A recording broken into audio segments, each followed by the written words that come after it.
is 2 tablespoons onion powder. That's garlic. This is onion. All right. Okay.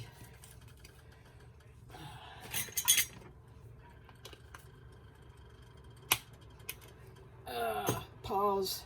While I was paused, I took all the lids off the spice jars and made a mess in the floor. Anyway, now we are at 2 tablespoons onion powder. This is my onion powder. It came from, this is the Hispanic brand of onion powder that I pick up in, I think this one came from Publix. It's Badia brand.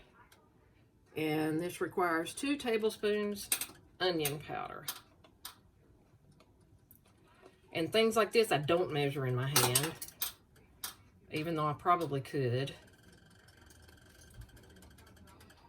1.5 tablespoons garlic powder. The garlic powder was what I happened to make the mess with.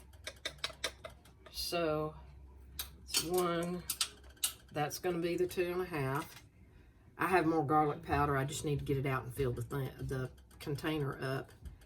Since I don't have any sweet paprika, I'm going to use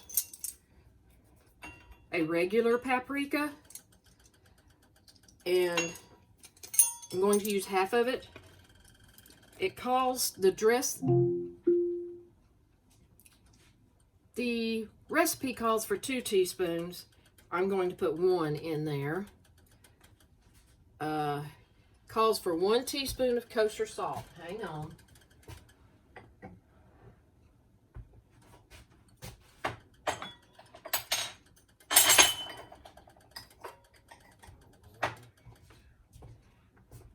This is Celtic sea salt, which I use a lot for cooking.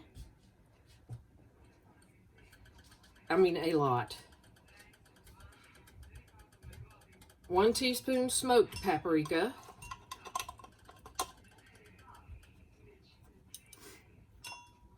And 1/2 teaspoon cayenne pepper. Here we are. That's chili powder. Or chili powder. That's on the next page. Because I've already got so many other hot things in here, I think I was going to skip this anyway. We love hot stuff, but not to the point of can't eat it hot. 3 tablespoons chili powder. This is the generic Walmart chili powder. And I'm going to put, since I'm not measuring that exactly, I'll just put 2.5 in there. And 1/2 teaspoon fresh ground black pepper. And here we are.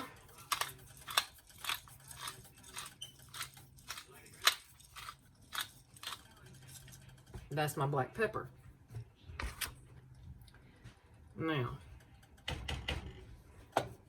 this just needs to cook for a few minutes.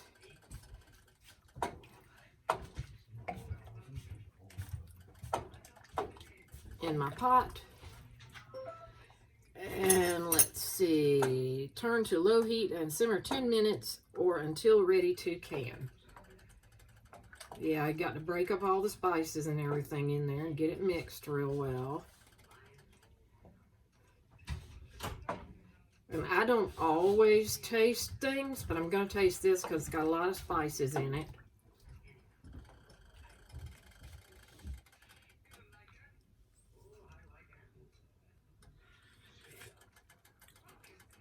Oh, that's good. All right. My next step is to get my jars out, which I already have. They're in my sink in hot water. And fill my jars with my chicken that I have cut up already. But I tell you what I'm going to do. I'm going to turn you off right now, and I'm going to move things around, put my spices back up, and I'll be back. Now I need to divide my raw chicken among my jars. So hang on, let me move you. Okay, here I am, jar number 1. And we're going to fill this up to 1-inch headspace, which is right here on these jars. See? If you measure it with a measuring tape or a ruler, it comes to right there.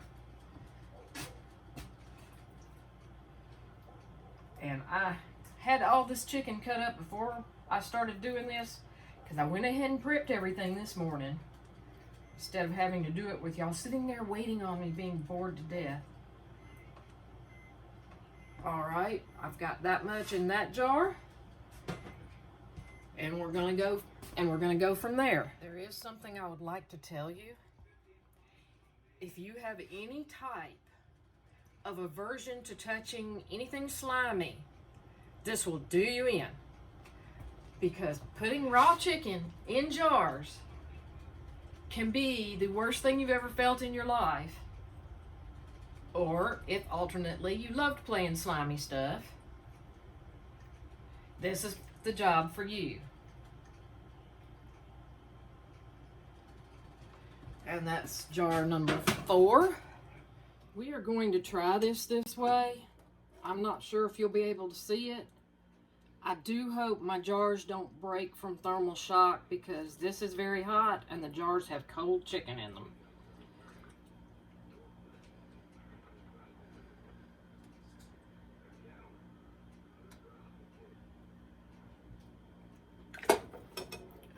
Okay, here.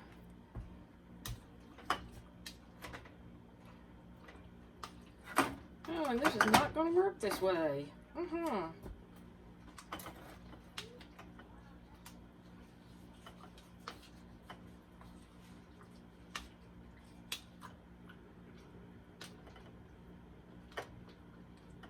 Well, hang on just a minute. We'll see what's happening. We're going to try again. I changed each of these jars to be only a little more than halfway full. We're going to see if this works, because there is a lot of this right here.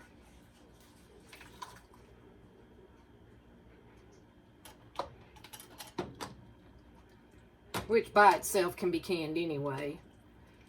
And I just might, if I have that much left over.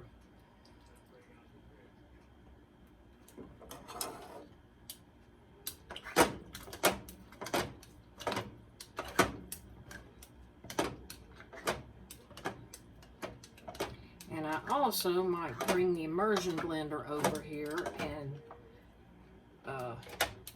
put it in this sauce so it's a little less chunky. Okay, I don't want that in there.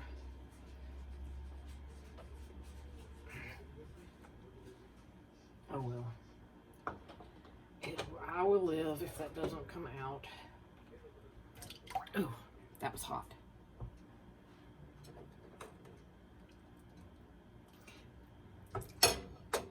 Okay, here is one jar we have filled up that I'm going to go ahead and put in the canner, and then I'll pause while I finish the rest of the jars, which is not the most interesting thing in the world to watch. So, there we go. There's my lid on my jar.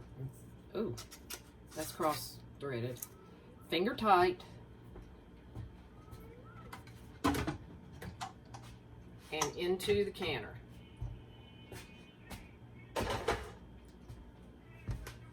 Well, one thing I just determined, the recipe I used was for all quart jars. So now I've got to go back and swap all of these out, which is not any big deal because I have plenty of jars.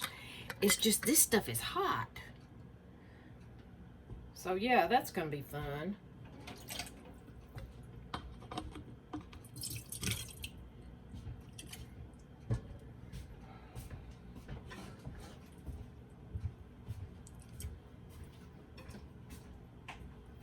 Put some more chicken in the jars, and there's a jar right there. See the end of the thing, the funnel? Put some more sauce in the jars. There we go. Now you can see. And I'm putting sauce in the jars, And then I'm going to put them in the canner, which I mentioned before is a Presto Precise digital pressure canner.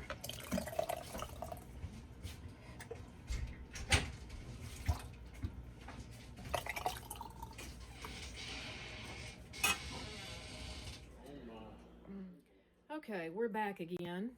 I have switched all of those over into quart jars and put them in my canner. Now, I'm going to get this started and get right back to you. Okay, same day, almost 6 o'clock. So I'm going to make dinner for me and my husband with the quart of Mexican butter chicken I had left. Now, instructions for this are printed on the bottom of the page. It says, to prepare, make a roux of 2 tablespoons butter and 2 tablespoons flour. Cook for 3 minutes and pour entire jar in. Cook until thickened. Finish off with another tablespoon of butter and serve over rice, pasta, potato, squash, anything you like. I am serving over rice because that is what we like.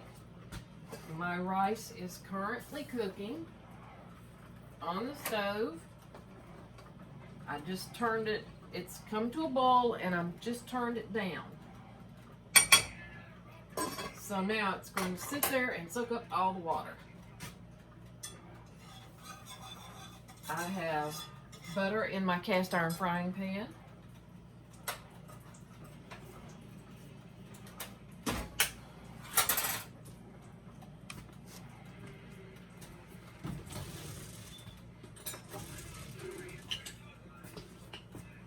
And now I'm measuring out approximately 2 tablespoons of flour and shaking it out over the butter. And we're going to make a roux. If you don't know what a roux is thick flour base, and I'm having to think. A roux is a thick flour base that you make almost a gravy out of.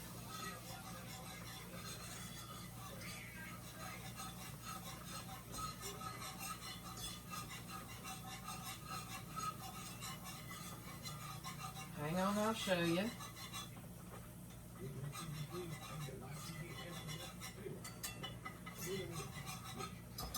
If you're Southern, you know what a roux is. That is a roux. It's just basically flour in a pan with butter or bacon drippings or anything like that to make a base for what you're making, for what you're cooking.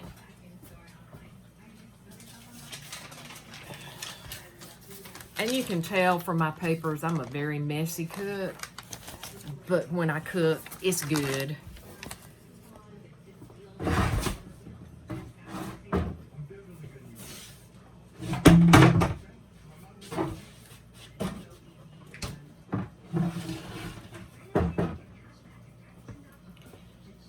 Here is my leftover quart of the Mexican butter chicken.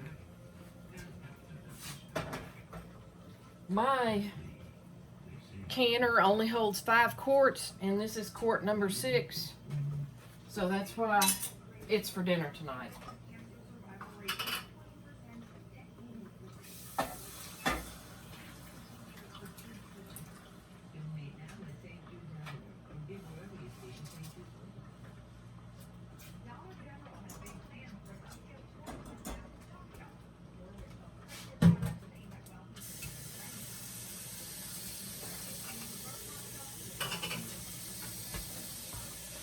Because this quart didn't go in the canner, the chicken still needs to be cooked, so I'm going to leave it here on the stove to cook for a while.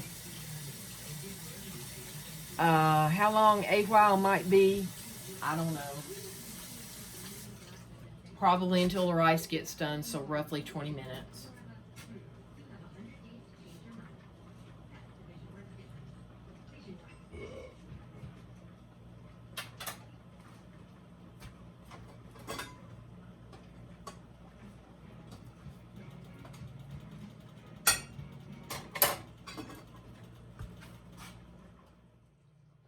I added 2 more tablespoons of butter to the Mexican butter chicken, and the rice is ready.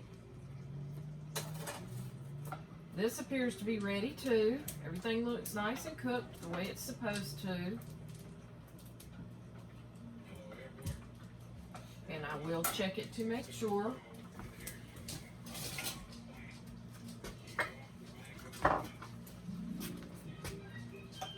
Big piece and cut it in half. Yes, I do believe that's ready.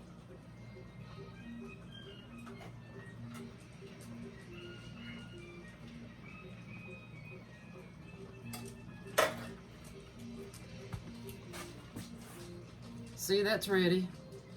I didn't do anything but put it on the stove to basically finish cooking and heat all the way through.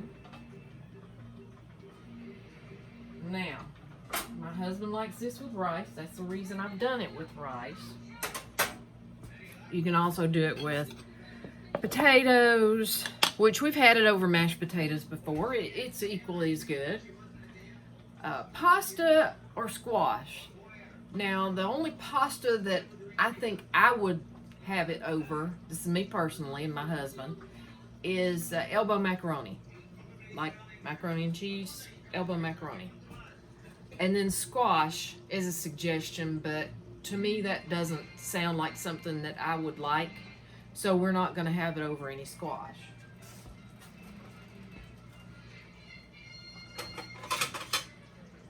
So, here we are. I'm putting a spoonful of rice on my plate. See? And now I am putting the Mexican butter chicken over the rice. Make sure I get plenty of sauce. And it looks like this. And it's fabulous. This is the second time I've canned it. The first time was several months ago, and we've been eating it since then. I make 5 quarts at a time, and we love it. Well, thanks everybody for joining me tonight for my very messy cooking session. Bye-bye.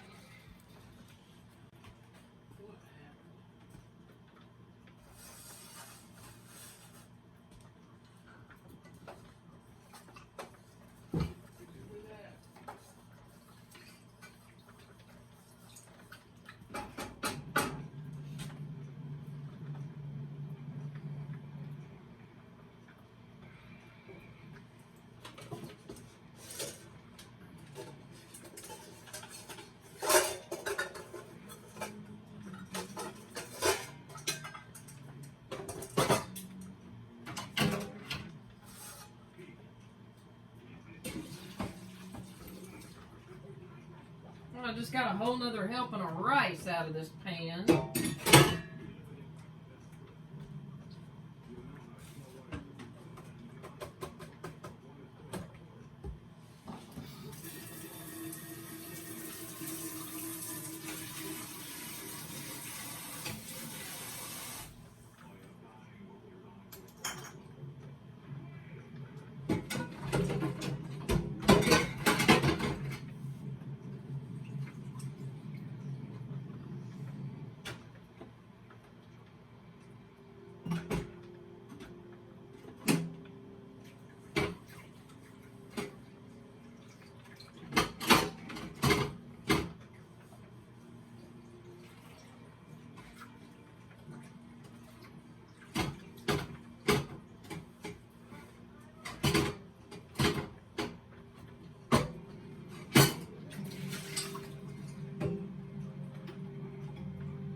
I would be upset.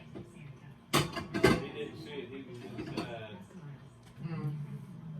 The one he was just fighting. Okay, so he's been pissy because he lost. Yeah.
I swear I hate being old.